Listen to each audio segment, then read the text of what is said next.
कातिल और मकतूल की कहानी बहुत तवील है।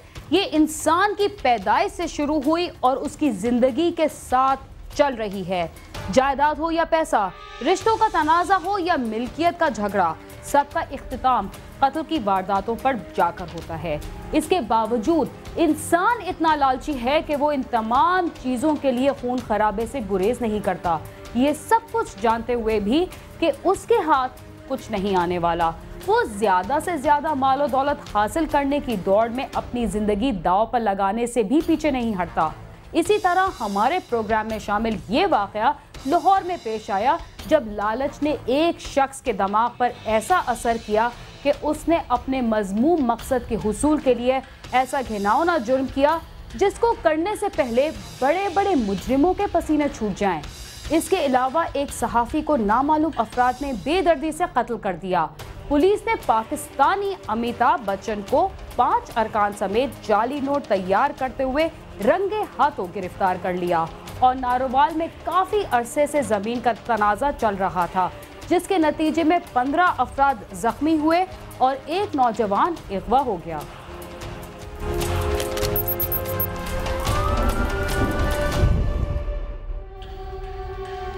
अगर किसी गरीब के पास कहीं से भारी रकम आ जाए तो वो ही उसकी सबसे बड़ी दुश्मन बन जाती है।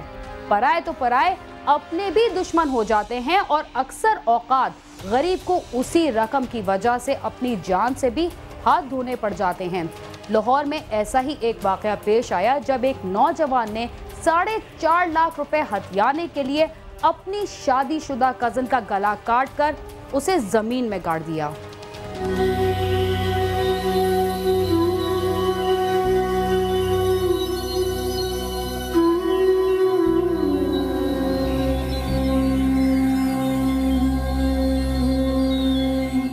लाहौर के सरहदी इलाके बरकी के गांव पंगाली के रहायशी खुर्शीद अहमद की बेटी नुसरत बीबी की शादी शरपुर के नवाही गांव मोजारतियावाला के वैगन ड्राइवर तारक अली से हुई थी। उनकी 2 बेटियां और एक बेटा है। तारक अली ने 10 सालों में ड्राइवरी करके 4 लाख रुपए की रकम इकट्ठी की और अपनी जाती वैगन खरीदने के लिए बीवी के हमरा लाहौर अपने ससुराल आ गया। बीवी को वहां छोड़कर उसने मुख्तलिफ शोरूम्स पर जाकर वैगन खरीदने की कोशिश की, मगर सौदा तय न होने पर वो रकम लेकर वापस ससुराल आ गया। रात के वक्त उसने अपनी बीवी के चचाजाद भाई यूसुफ को बताया कि हर जगह वैगन महंगी मिल रही है, सौदा नहीं बन रहा। तो यूसुफ ने उसे कहा कि उसका एक दोस्त गाड़ियों की खरीदो फरोख्त का काम करता है, वो सुबह अपने दोस्त से मुनासिब कीमत पर वैगन ले देगा। रात दोनों मियाँ बीवी एक कमरे में सो गए। सुबह जब तारक अली उठा तो उसकी बीवी कमरे में मौजूद ना थी। उसने ससुराल वालों से अपनी बीवी के बारे पूछा, मगर उन्हें भी मालूम ना था कि नुसरत कहाँ गायब हो गई है। घर से वैगन की खरीदारी के लिए रखी गई 4 लाख की रकम और नुसरत बीबी के जेवरात भी गायब थे। घर वाले उसे तलाश करते रहे और आखिरकार उन्होंने पुलिस को रेस्क्यू 15 पर इत्तला कर दी। रात को हम उधर सो गए, 10 बजे तक गपशप होती रही। उस वक़्त नुसरत के वालिद ने बोला कि चाय पीते हैं। चाय बन गई, चाय पी। मैंने 2 घूंट चाय पी है और मुझे नशा चढ़ गया, मैं सो गया हूँ। और जब सुबह 5 बजे मुझे उन्होंने उठाया है, आओ गाड़ी की तरफ चलें और सैर व तफरी करें। मैं लेके मुझे बाहर चले गए हैं। तो वहाँ से मैं कैंडिडेट तक वापस आया। आके मैंने कहा है कि मैं अपनी वाइफ को मिलना चाह रहा हूँ, किधर है? मैं कमरे की तरफ जा रहा हूँ, मुझे कमरे की तरफ नहीं जाने दे रहे हैं। कहते हैं अंदर औरतें सोई हैं, वो खुद ही बाहर आ जाएगी। और थोड़ी देर मैंने वेट किया, फिर मैंने कहा कि मेरी बीवी की शुगर है, मैंने उसकी तबीयत का पूछना है, मुझे जाने दो या बाहर बुला दो। तो फिर जवाब आया तो वो अपने किसी हमसाये के पास होगी, इधर रिश्तेदार की तरफ होगी। ऐसे करते करते मुझे 10 बज गए हैं। फिर मैंने अपने साले को कॉल की है, वो आया, उन्होंने 15 पे कॉल की है। खातून के घर से भारी रकम समेत अगवा होने की इत्तला मिलने पर पुलिस की भारी नफरी मौके पर पहुंच गई। पुलिस ने जब घर वालों से अगवा होने वाली खातून के बारे पूछताछ शुरू की तो उसके चचाजाद भाई यूसुफ के बयानात मशकूक होने पर SHO बरकी ने उसे हिरासत में ले लिया। यूसुफ ने वाकया से किसी किस्म का ताल्लुक होने से इनकार किया, मगर पुलिस ने जब उससे रवायती तफ्तीश शुरू की तो यूसुफ ने इंकशाफ करते हुए पुलिस को बताया कि उसने पैसों के लालच में अपनी तायाजाद बहन नुसरत बीबी को नशावर मशरूब पिलाकर बेहोश किया और अपने 2 साथियों अरशद और जावेद से मिलकर तेजदार आला से शारक काट कर कत्ल करने के बाद उसकी लाश घर में गड्ढा खोदकर दफन कर दी है। पुलिस ने उसकी निशानदेही पर घर के सेहन में दबाई गई लाश बरामद करके पोस्टमार्टम के लिए भिजवा दी, जबकि दीगर 2 मुलजमों को गिरफ्तार करके मसरूका रकम भी बरामद कर ली गई। रोटी पानी और ਚਾਹ ਦੇ ਵਿੱਚ ਨੀਂਦ ਦੀਆਂ ਗੋਲੀਆਂ ਇਸਤੇਮਾਲ ਕੀਤੀਆਂ ਸੀ ਉੱਚੀ ਜ਼ਰਾ ਤੇ ਲਿਆਦਾ ਫਿਰ ਉਹ ਪੈਸਿਆਂ ਦੀ ਲਾਲਚ ਵਿੱਚ ਗਰਦਨ ਜਿਹੜੀ ਆ ਉਸ ਤਰੇ ਨਾਲ ਕੱਟ ਦਿੱਤੀ ਆ ਔਰ ਨਾਲ ਛੁਰੀ ਇਸਤੇਮਾਲ ਹੋਈ ਆ ਫਿਰ ਉਸ ਤੋਂ ਇਲਾਵਾ ਕਿ ਜਿਹੜਾ ਕਿ ਭਾਜੀ ਤਾਰਕ ਸਾਹਿਬ ਉਹਨਾਂ ਨੂੰ ਪਤਾ ਲੱਗਾ ਉਹਨਾਂ ਆਪਣੇ ਵੱਲੋਂ ਇਤਲਾਹ ਦਿੱਤੀ ਆ ਤੇ ਉਹ ਉੱਥੇ ਸਾਡੀ ਪਕੜ ਹੋ ਗਈ ਆ। ਕਿੰਨੇ ਬੰਦੇ ਅਸੀਂ 3 ਬੰਦੇ ਆ। ਵੱਢ ਕੇ ਕੀ ਕੀਤਾ ਉੱਚੀ ਦਫਾ ਕੁਛ ਵੀ ਨਹੀਂ ਪੈਸੇ ਬਸ ਲਾਲਚ ਆ ਗਏ ਤੇ ਉਹ ਨਹੀਂ ਕੁਛ ਵੀ ਉਹਨਾਂ ਰਕਮ ਕਿੰਨੀ ਸੀ? ਹਾਂਜੀ ਵੱਢ ਕੇ ਕਿਤੇ ਸੁੱਟੀ ਉਹ ਕਮਰੇ ਦੇ ਵਿੱਚ ਨੱਪ ਦਿੱਤੀ ਸੀ। नुसरत बीबी की हलाकत पर उसका शोहर और दीगर रिश्तेदार गम से निढाल हो गए। तारक अली का कहना है कि वो तो बीवी के हमरा ये सोचकर ससुराल आया था कि शायद उसका कजन गाड़ी खरीदने में मदद कर देगा, मगर उस जालिम ने पैसों के लालच में न सिर्फ उसकी बीवी को मार दिया बल्कि 3 मासूम बच्चों के सर से माँ का साया भी छीन लिया। मुलजम को कभी माफ नहीं करूँगा। ससुर के भतीजे ने मेरी बेदर्दी से मेरी बीवी को कत्ल किया है। 4,60,000 रुपया और 1.25 लाख का तोले सोना था, जिसकी वजह से उन्होंने मेरी बीवी को बड़ी बेदर्दी से कत्ल किया है। इसलिए मैं वज़ीर-ए-आज़म जनाब शहबाज शरीफ से अपील करता हूँ कि मुझे तहफ़्फ़ुज़ दिया, फिर ये मुलज़िम पकड़े हैं और मेरी बीवी की डेथ जो हुई थी वो बरामद की है। मकतूला के शोहर और भाइयों ने मुतालबा किया है कि मुलजमों को इबरतनाक सजा दी जाए। कैमरामैन इशफाक इबासी के साथ आमिर शहजाद, समा, लाहौर।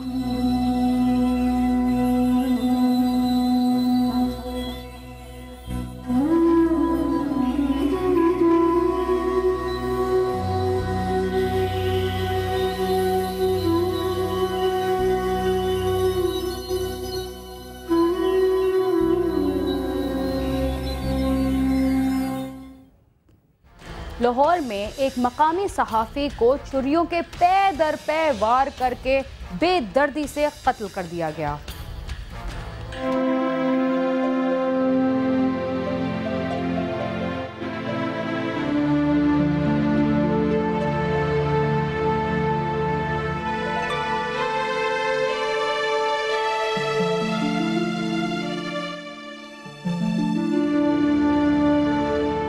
पाकिस्तान में सहाफ़ियों के कत्ल और इन पर तशद्दुद के वाक़यात कोई नई बात नहीं रही। लाहौर में भी एक सहाफ़ी को इंतहाई बेदर्दी से कत्ल कर दिया गया।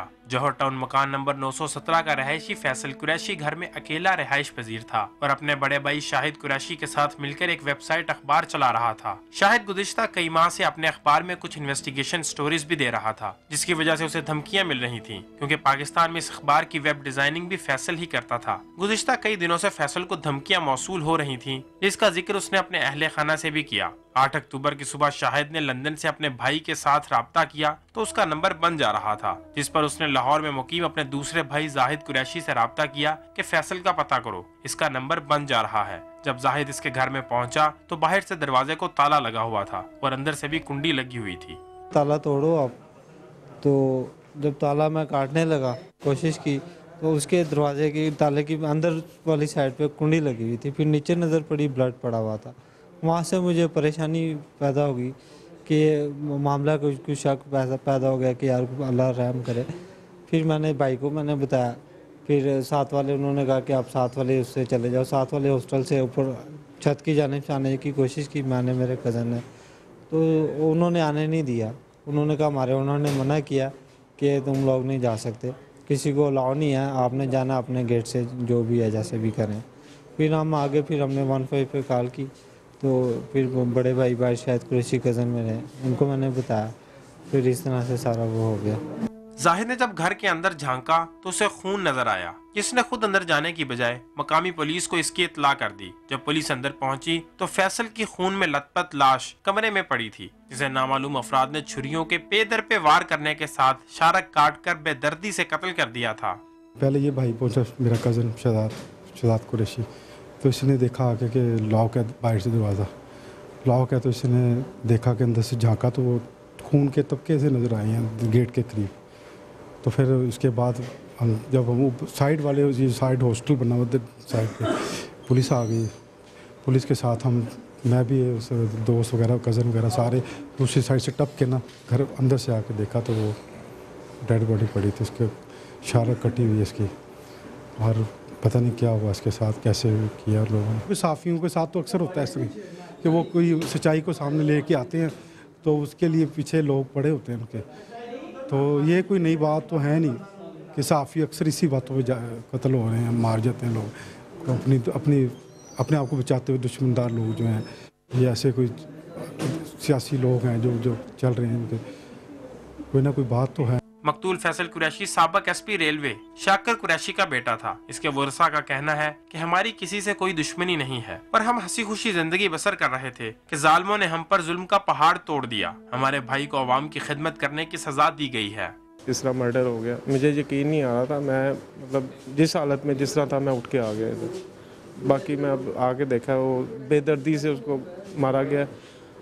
न जाने किस तरह हुआ है, मुझे समझ नहीं आ रही। हमारी फैमिली में किसी की आपस में कोई मिसअंडरस्टैंडिंग नहीं है कोई, लेकिन ये समझ से बाहर है कि क्या हुआ है, कोई डकैती हुई है या क्या हुआ है, कोई कुछ इल्म नहीं है। मैं आया हूँ आपके सामने, तहकीकात होंगी। तो आर्टिकल वगैरह लिखता था तो कहीं से थ्रेट्स आती थी, ये बताता था हमें फैमिली में कि यार मुझे इस तरह थ्रेट्स आती हैं। हम मतलब कहते थे यार वो बच्चा है शायद इस तरह कर रहा है, तो मतलब वाकई उसको ये कर दिखाया जिन लोगों ने भी किया। पुलिस ने मौके पर पहुंचकर तमाम शवाहिद इकट्ठे किए और नामालूम अफराद के खिलाफ मुकदमा दर्ज कर लिया। पुलिस का कहना है कि मोबाइल फोन से अहम शवाहिद मिले हैं जिनके जरिए मुल्ज़िमान को जल्द गिरफ्तार कर लिया जाएगा। कैमरामैन खुरम फयाज के साथ गालिब अब्बास, समा, लाहौर। हमारे मुल्क में जराइम की तादाद में बहुत ज़्यादा इजाफा हो रहा है। जहां मुख्तलिफ जराइम की खबरें मंजर आम पर आती रहती हैं, वहीं कत्ल की वारदातें भी बढ़ चुकी हैं। इसी के साथ ही चलते हैं थोड़ी देर के लिए जराइम की दुनिया से दूर और लेते हैं एक वक्फा। अब समा के साथ रहिए।